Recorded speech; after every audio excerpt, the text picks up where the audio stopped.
দোয়া করার সময় জায়গাগুলো বুঝে দোয়া করতে হবে, যে কখন কিভাবে দোয়া করলে দোয়াগুলো কবুল হবে। প্রথম কথা হচ্ছে যে দোয়া করার আগে আল্লাহ পাকের প্রশংসা করতে হবে, আল্লাহর হামদ প্রশংসা করতে হবে। সূরা ফাতিহা পড়ে নিতে পারেন একবার। দোয়া করার শুরুতে আপনি দরুদ পড়বেন, দরুদের ফলে দোয়া কবুল হয়। দরুদ না পড়লে দোয়াটা আসমানে গিয়ে ঝুলে থাকে, উঠিয়ে নেওয়া হয় না। যখন দরুদ পড়া হবে তখন দোয়াটা উঠিয়ে নেওয়া হবে। দোয়া করার কিছু টেকনিক আছে, যে কিভাবে কি দোয়া করলে কবুল হবে, কখন দোয়া করলে কবুল হবে, এগুলো বুঝে দোয়া করতে হবে। অনেকেই বলে দোয়া করেই যাচ্ছে, কবুল হচ্ছে না।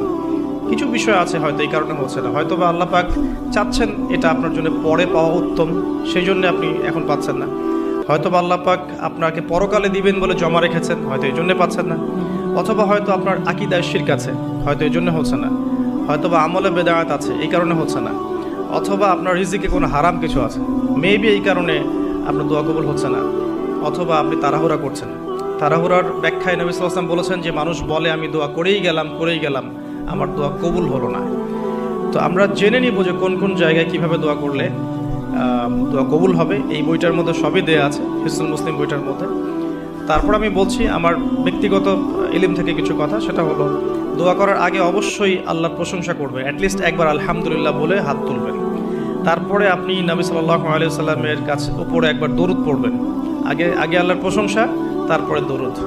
এরপরে আপনি নিজের পাপের ক্ষমা চাবেন। আগে আপনি পাপ করেন বা না করেন, আগে বলবেন রব্বিক ফিরলি, আল্লাহ আমাকে মাফ করে দাও, পাপ করেন বা না করেন। এটা সুলাইমান আলাইহিস সালামের সেই দোয়া থেকে আমি শিক্ষা নিয়েছি।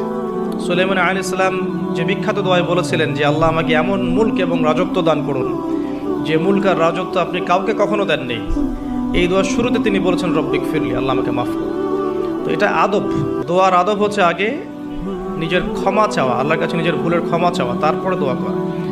হামদ সানা, দরুদ, এরপরে আপনি ক্ষমা চাবেন। এবার আপনি দোয়াগুলো করবেন আপনার মন থেকে।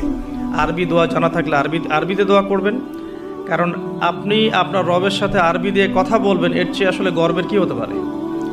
আরবি ভাষা কেন শিখব, কি দরকার আছে? এটা কি সাম্প্রদায়িকতা? আল্লাহ রাব্বুল আলামিনের আল্লাহ পাক যে ভাষায় কোরআন নাজিল করেছেন, আল্লাহ পাক যে ভাষায় কথা বলেছেন কোরআনে, সেই ভাষায় আমি আল্লাহর সাথে কথা বলছি, এর চেয়ে গর্বের কি আছে আমার জন্য?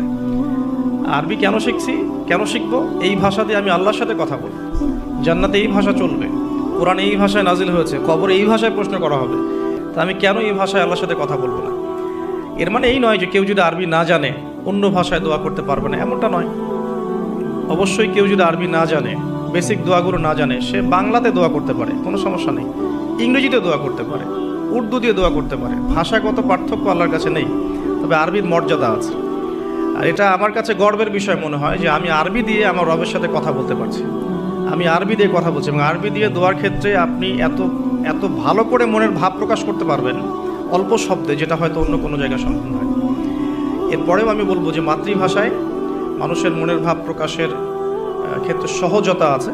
যদি কেউ আরবি না জানেন, সেক্ষেত্রে মাতৃভাষাতেই বেশি বেশি দোয়া করবেন, চলতে ফিরতে দোয়া করবেন।